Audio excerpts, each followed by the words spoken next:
આજે આપણે બનાવીશું અડદિયાની રેસીપી માટે પરફેક્ટ માપ સાથે આજે બનાવીશું।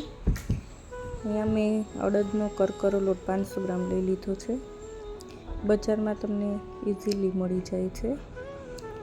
ત્યાર પછી ડ્રાય ફ્રૂટ લીધા છે, જેટલા તમને ગમે એટલા પ્રમાણે લઈ શકો છો। ખાંડ લીધી છે મેં 300 ગ્રામ, મેં 300 ગ્રામ માવો લીધો છે। 300 ગ્રામ ઘી લીધું છે, એલચી અને જાયફળનો પાવડર લીધો છે। ત્યાર પછી આપણે અડદના લોટને ઘીની અંદર શેકીશું। એકદમ ધીમા ગેસે સતત હલાવતા રહેવાનું છે। લોટને લાલાશ જેવો થઈ જાય ત્યાં સુધી શેકવાનો છે।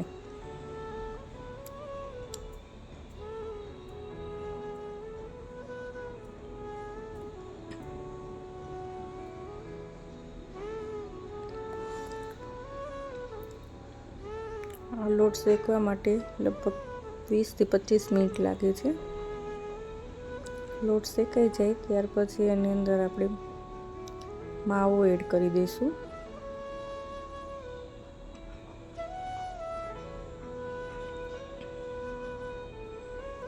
ત્યાર પછી ફરીથી મિક્સ કરીને શેકવાનો છે।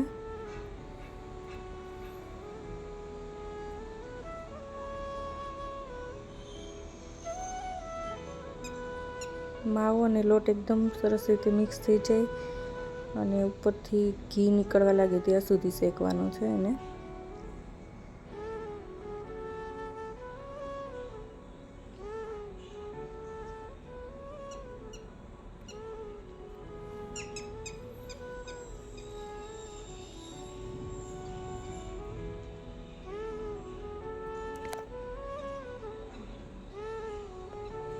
આ રીતે સતત હલાવતા જવાનું છે અને ધીમા ગેસે શેકી લેવાનું છે। હવે આપણો માવો અને લોટ શેકાઈ ગયો છે અને બીજા વાસણમાં લઈ લઈશું। ત્યાર પછી આપણે ચાસણીની તૈયારી કરશું। એમાં ખાંડ ડૂબે એટલું જ પાણી નાખવાનું છે।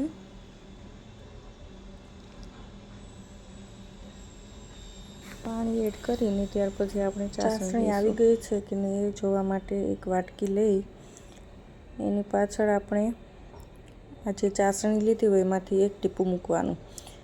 જો એ રેડાય નહીં તો આપણી ચાસણી છે એ પરફેક્ટ છે।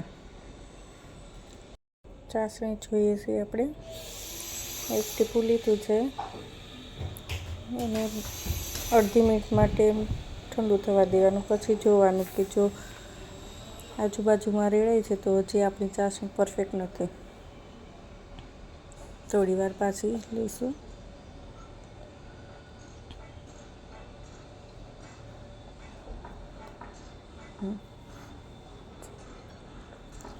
થોડી વાર પછી પાછું આપણે ટીપું લઈશું।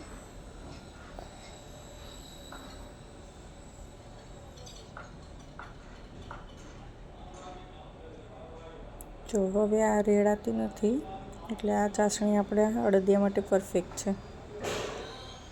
ત્યાર પછી આ ચાસણીની અંદર આપણે એલચી અને જાયફળનો ભૂકો એડ કરીશું અને જે આપણે અડદિયાનો લોટ અને માવો શેકીને રાખેલો હતો એ એડ કરી દઈશું અને ડ્રાય ફ્રૂટ બી એડ કરી દઈશું। ત્યાર પછી એને સરસ રીતે મિક્સ કરી લઈશું।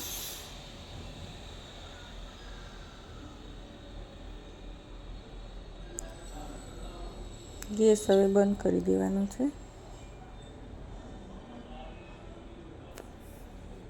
સરસ રીતે મિક્સ કરીને થોડું ઠંડુ થાય પછી આપણે એના અડદિયા વાળીશું।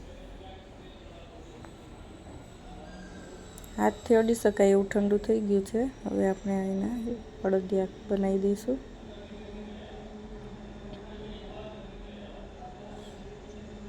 આ રીતે મેં બધા જ અડદિયા રેડી કરી લીધા છે।